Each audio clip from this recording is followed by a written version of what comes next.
तो ज्ञान वापी पर धर्म युद्ध चल रहा है। इसी बीच समाजवादी पार्टी के एक नेता ने हिंदुओं के पवित्र तीर्थ स्थान बद्रीनाथ धाम पर भी बयान देकर नया बवाल खड़ा कर दिया है। नेताजी का नाम है स्वामी प्रसाद मौर्य, जिन्हें अचानक से उत्तराखंड में मौजूद 4 धामों में से एक बद्रीनाथ मंदिर पर एक विशेष ज्ञान प्राप्त हुआ है। स्वामी प्रसाद मौर्य ने दावा किया कि 8वीं सदी तक उत्तराखंड का बद्रीनाथ धाम बौद्ध मठ था, लेकिन आदि शंकराचार्य ने उसे हिंदू मंदिर बना दिया। इस दावे पर विस्फोटक सियासत भी शुरू हो गई है। स्वामी प्रसाद मौर्य के इस बयान से साधु संतों से लेकर कई सियासी दल के नेताओं का पारा गर्म हो गया है। अगर ये हर मस्जिद में मंदिर खोजेंगे तो लोग हर मंदिर में बौद्ध मठ भी खोजना शुरू करेंगे, क्योंकि ऐतिहासिक साक्ष्य और गवाह तथ्य इसके एक पुख्ता प्रमाण हैं कि जितने भी हिंदू धर्म तीर्थ स्थल बनाए गए हैं ये सब पहले कभी बौद्ध मठ थे। उसी क्रम में हमने बद्रीनाथ और केदारनाथ धाम की भी बात की थी।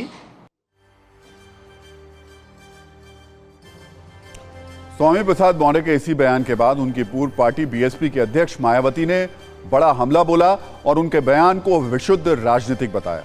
उत्तराखंड के मुख्यमंत्री पुष्कर धामी ने भी स्वामी प्रसाद मौर्य को जवाब देने में देर नहीं लगाई और उनके बयान को टुकड़े टुकड़े विचारधारा से प्रेरित बताया। इस पर एक न्यूज रील देखिए और राजनीतिक तापमान का अंदाजा लगाइए। ये सब पहले कभी बौद्ध मठ थे।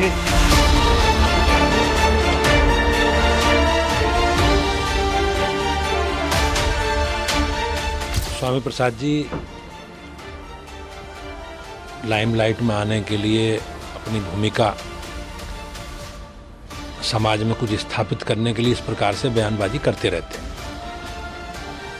और उनकी इस बयान को बहुत प्रदेश देश की जनता बहुत गंभीरता से लेती नहीं, सब जानते हैं।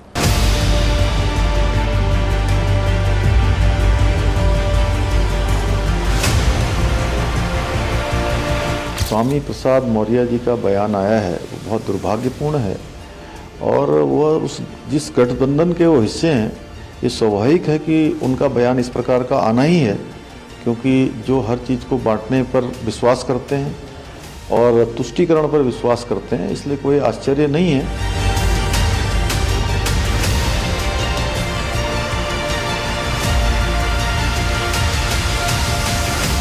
बौद्ध भिक्षु मंदिर और तमाम स्तूप बनाए गए थे, उसको तोड़ करके मंदिर बनाया। इसमें तो ये ऐतिहासिक सच्चाई है।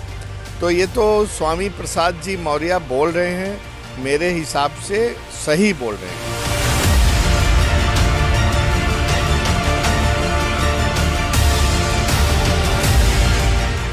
स्वामी प्रसाद मौर्य जी से हमारा अनुरोध है कि उनके पास इस बारे में जो भी प्रमाण हों व्यवस्थित करके उन सब प्रमाणों को सामने रखें, ताकि उनकी इस बात पर विचार कर लिया जाए।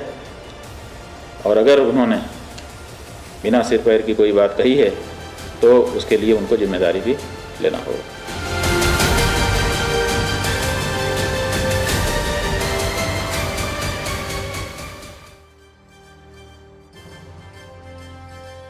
और अब आपको बद्रीनाथ धाम के इतिहास पर सत्ता की एक छोटी सी कुंजी भी दिखा देते हैं। बद्रीनाथ मंदिर की सही उम्र का अंदाजा नहीं लगाया जा सकता, इसे लेकर अलग अलग मत हैं। बद्रीनाथ धाम का जिक्र विष्णु पुराण के साथ साथ स्कंद पुराण में भी किया गया है, जो कई इतिहासकारों के अनुसार 2वीं से 7वीं शताब्दी के बीच लिखे गए। इसके अलावा वेदों में भी भगवान बद्रीनाथ का जिक्र मिलता है।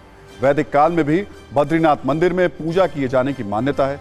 इतना ही नहीं, तमिल ग्रंथ नालियर दिव्य प्रबंधन में भी पवित्र तीर्थ स्थल बद्रीनाथ धाम का जिक्र किया गया है। आज हमने इस पर और रिसर्च के दौरान बद्रीनाथ केदारनाथ मंदिर समिति की वेबसाइट को भी सर्च किया।